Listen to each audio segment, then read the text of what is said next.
പണ്ട് അമ്മാവൻ എന്നെ കളിയാക്കുമായിരുന്നു. കൂട്ടുകാർക്കൊരു പ്രശ്നം വന്നാല് എനിക്ക് വാലിൽ തീ പിടിച്ച പോലെയാണെന്ന്. പിന്നെ അത് അവസാനിക്കാതെ കിടന്നുറങ്ങില്ല എന്ന്.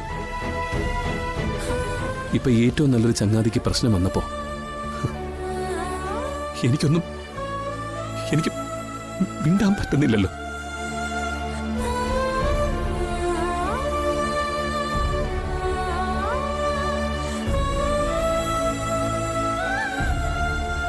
മാപ്പ് നിധി,